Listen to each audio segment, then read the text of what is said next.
So go ahead and tell us what your name is and what you do. My name is Brooke Newsom. I am a mother of 3 kids and I'm a nurse. Where were you born? I was born and raised in Marion, Ohio. So go ahead and tell us a little bit about your childhood and how you were raised. I was raised in a split up home. My mom and dad split up when I was about 2 years old. I did visitation back and forth. My dad spent pretty much my whole childhood in and out of prison. So my mom was a single mom and raised me and my brother on her own. My dad did get his life together when I was about 15 and stayed out of prison since that time and was there for me and made up for some of the time that he was gone. How is your relationship with them now? My relationship with my mom is wonderful. We talk every day, if not multiple times a day.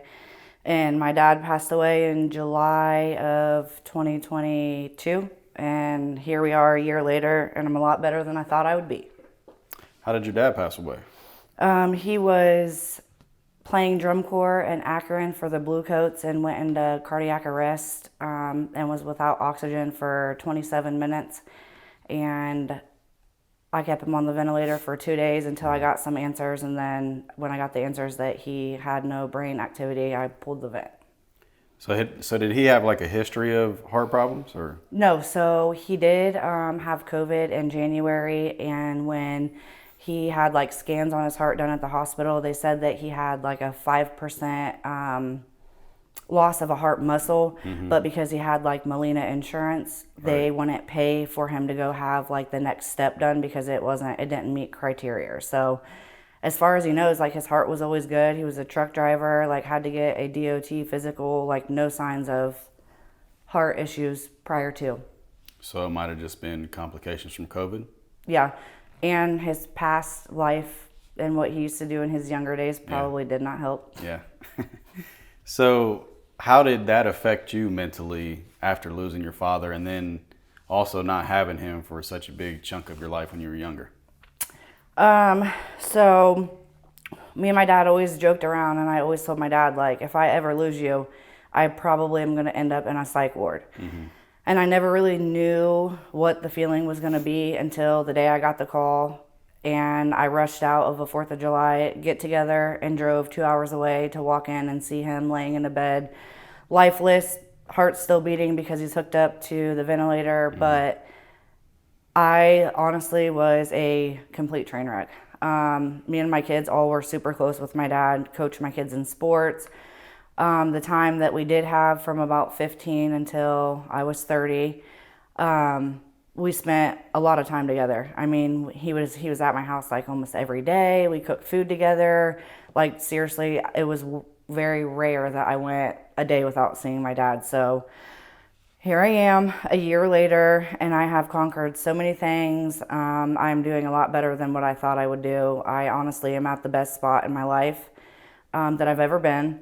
And it does make me sad that I roughly only got 16 or 15 years like solid with him, but I use that as the memories that I carry on in my heart. Awesome. Was there anything specifically that you would do to cope with the memory or the loss of your dad?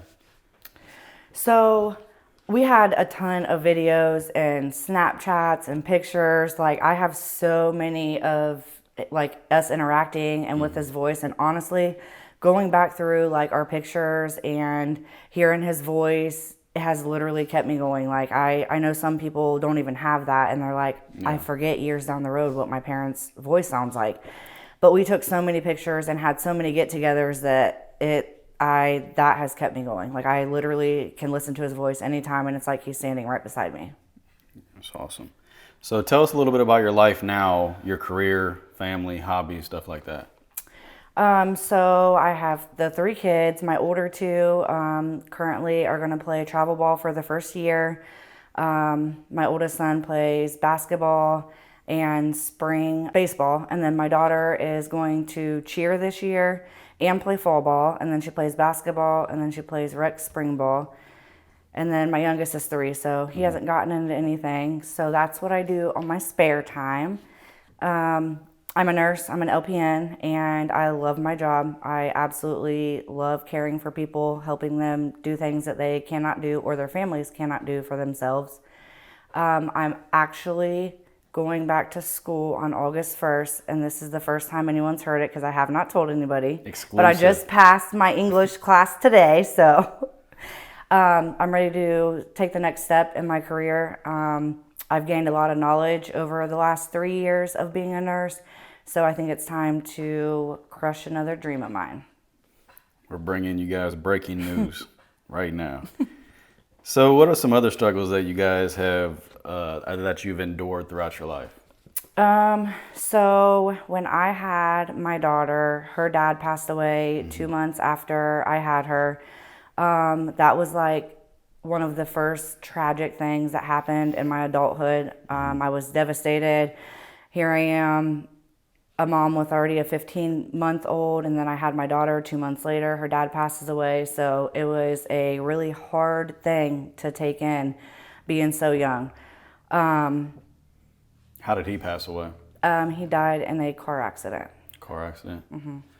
So how did you deal with that compared to losing your father? So then I did not have as much strength as I do now. So Yeah. it's like every life event that happened led me up to be as strong as I am to get through my dad's. When he died, I remember laying on my couch and crying, sobbing, and just saying, like, I don't know how I'm going to get up. Yeah. Like, we weren't together, but we had a very good relationship, and it was very tragic. You know, here I am with a 2-month-old daughter that's going to grow up and not even remember a single memory of her dad, what he looks like, what his voice sounds like. So I was kind of just like in a daze for a long time. Like, is this really life right now? Like, am I 20 years old and I really am dealing with this? 21 actually. Am I really dealing with like losing my child's parent that she should be growing up with? So fast forward, a lot of things happened in between then, and then my dad passed away, and I know that I'm strong. I've dealt with a lot in my 30 years of being alive. So I feel like it was like not the right timing, but I feel like I was at a place in my life that like I knew that I was strong enough and I had to pull myself up. Yeah. So go ahead and run us through the story of how you found out about your child's father passing away. So I was sitting at my house. I had an apartment over on Pearl Street.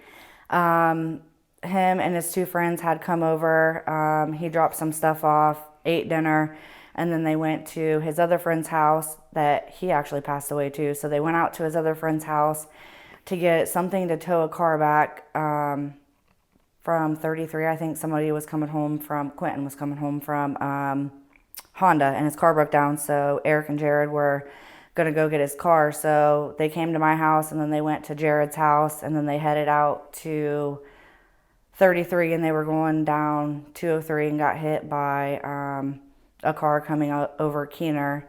I got a call at like 1:51 in the morning. Somebody that had heard of the accident had gotten a hold of somebody that I know, and they didn't know if I was with him or not, so they were trying to get in contact. And I got that news, and then I ran to his best friend's house, and we were calling hospitals like, do you have this person? Do you have this person? Probably after a good 30 minutes, like, more information was coming in, and we had heard that he had passed away at the scene. What was your initial reaction when you found out? I was like, this can't be real. He texted me at like 1:06 was the last text message I got from him.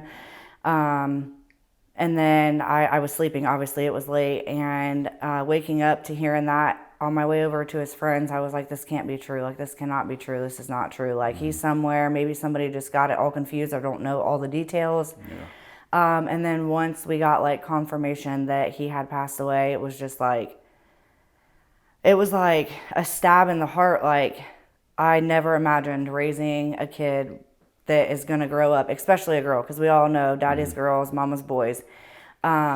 Raising my daughter, knowing that she's going to struggle in life from not having that father-daughter bond, and having, being able to know who her dad is. She knows from us, and we tell her a lot of stories, but like Yeah. actually remembering what he looks like and how he sounds, and it was just horrible. So how old is she now? She is 9. She'll be 10 in September. Has she asked questions about him that you've had to sit her down and talk to her about? Yes. So she, when she was old enough, I would say probably around 6 or 7, we had to talk about, like how he passed away.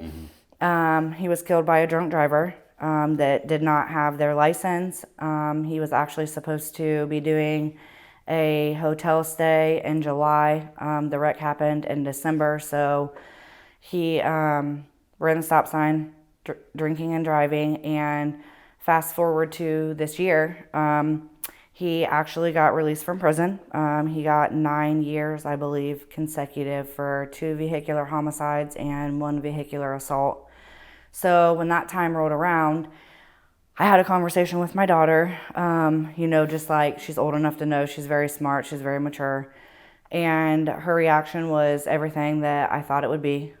She was very angry. She said some things that I don't want her to say, but I knew that that's how she was feeling. But we had a long talk about it, and I just explained to her, like, you can forgive, you can't keep this hatred in your heart because it will dwell on you as a person, but you can forgive but never forget, and I don't think that you'll ever forget because that was your dad. Absolutely. So what are some other struggles that you had endured throughout your life? So before I had kids, I liked to party, obviously. Had kids, went through a time in my life. I moved to Columbus. I started drinking, not heavy, but like more than what I had drank when I lived in Marion. So that went on for a couple years. And then I moved back to Marion and picked up on drinking a lot heavier. I got a DUI in 2017. That was not good. Obviously, that's on your record. I'm going to nursing school. Like, it was just not a good situation. Fast forward to a couple years, my best friend had passed away, and it threw me into a very dark hole. Not that I wasn't already like going down the slope, but I feel like when I lost her, it just like sent me down the slope way too fast. I started drinking all day, every day, taking care of my kids. It got to a point that the law got involved, and I had the kids removed from my home. I didn't. They were removed from the home.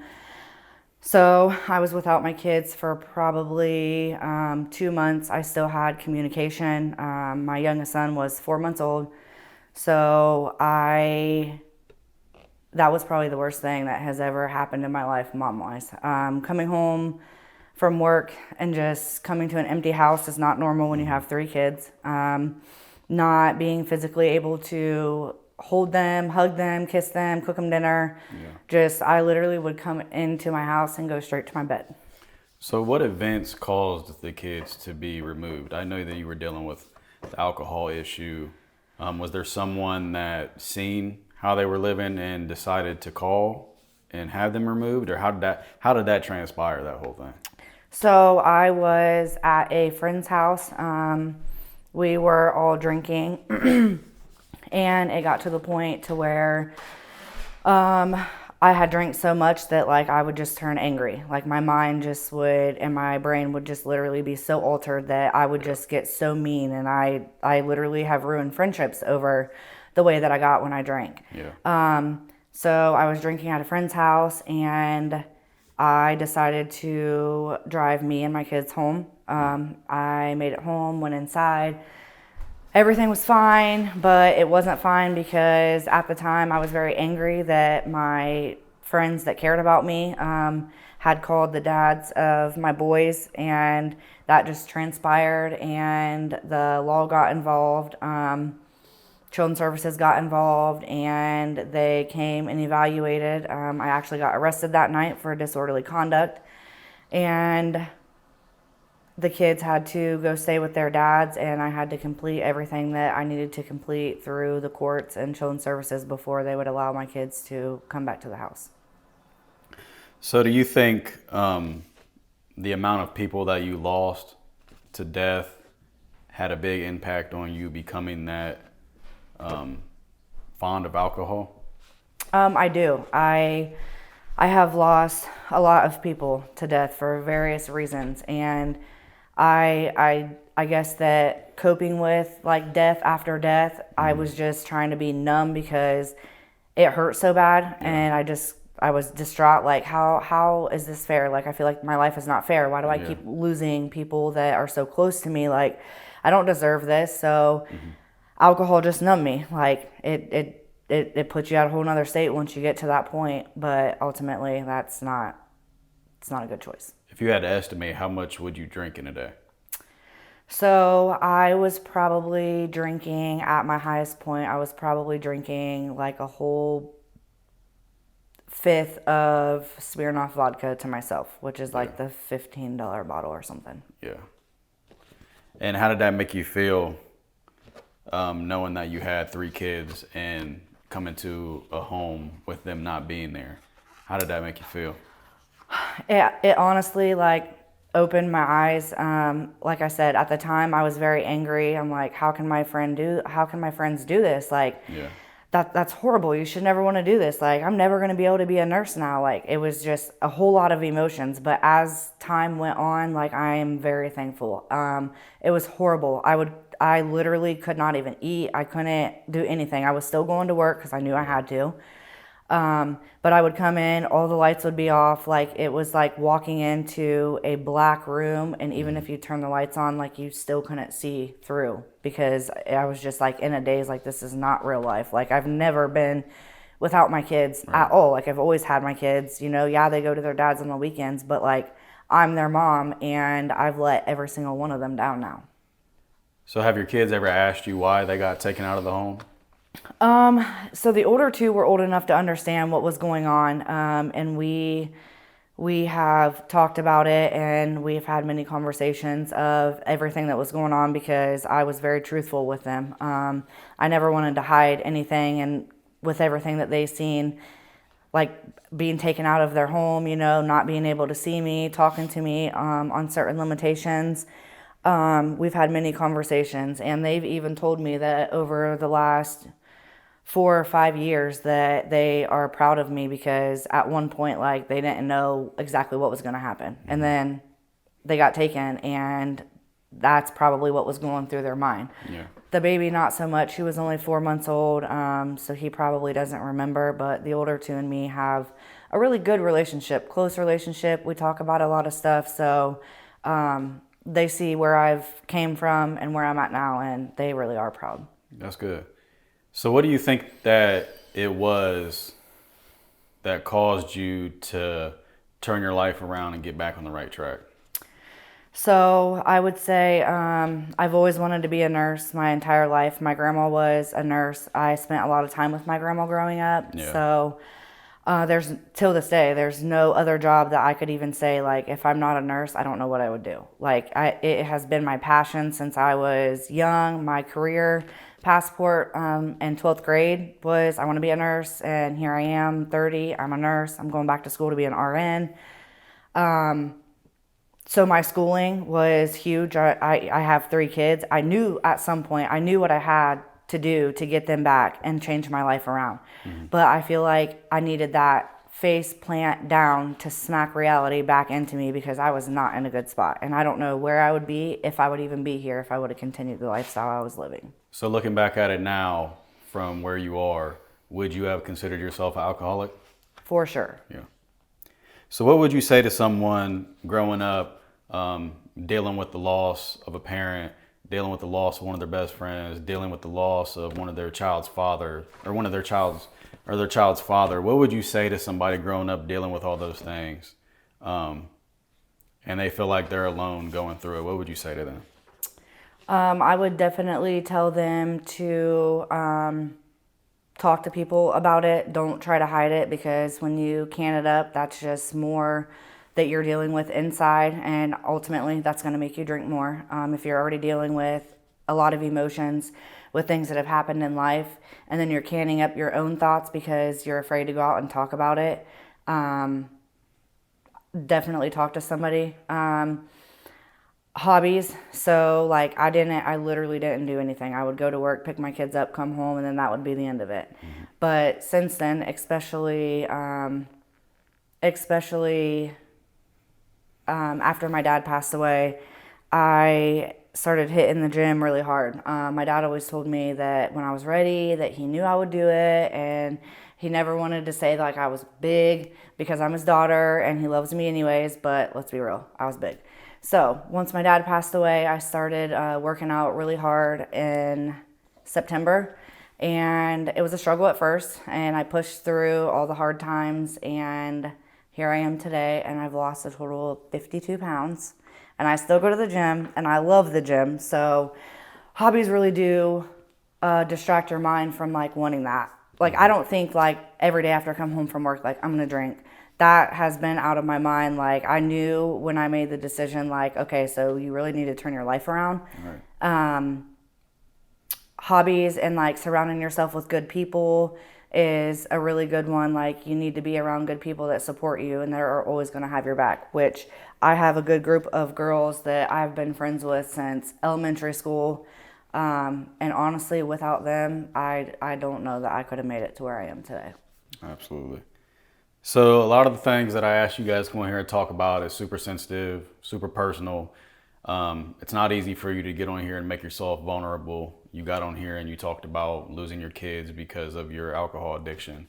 What pushed you over the hump and made you want to come here today and share your story with people? So when you first started this, I know that we had talked about it, and so a lot of people already know of the situation.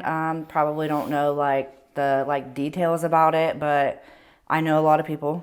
So I'm sure that word traveled. And I have never been get on a camera and talk. So I pushed it off until now, until I was like, you know what? I had a conversation with someone today, like somebody could be dealing with what I was dealing with, and they're scared to know which direction to take, and they're scared to talk to somebody about it. But honestly, that was the main reason why I wanted to come share a little bit of my life, because I was face down in the dirt at the bottom of a black hole, and working through the process, pushing through your emotions, knowing what you have to do to overcome it. I'm a nurse. I make a decent amount. Me and my kids live comfortable. And then from there, I'm pursuing my career. And if I would have never picked myself up, I would never be here. So my dreams would have never came true because I chose to stay where I was, or I didn't have people to talk to about it. Because when I first started talking to people, my friends knew, but I never really talked to them about it because, of course, they're going to tell me I'm doing wrong. And that's not what you want to hear when you're like actively drinking like that. Right. So, I'm sure there's somebody out there that's drinking. Story might be a little bit different, but like if you're struggling with it, like you should really reach out and talk to people, because it like releases everything that you're holding up. Sometimes all people need is a little bit of hope. When they go through things like that, they feel like they're the only ones going through it. So to see that somebody else went through what they went through, and then they were able to turn their life around and make good of it, that helps them do some of the same things. So I appreciate you coming on today and sharing your story with everybody. Who knows who it could help? Could help a lot of people, could help just one person, but if we just help one person, then it's worth it. For sure.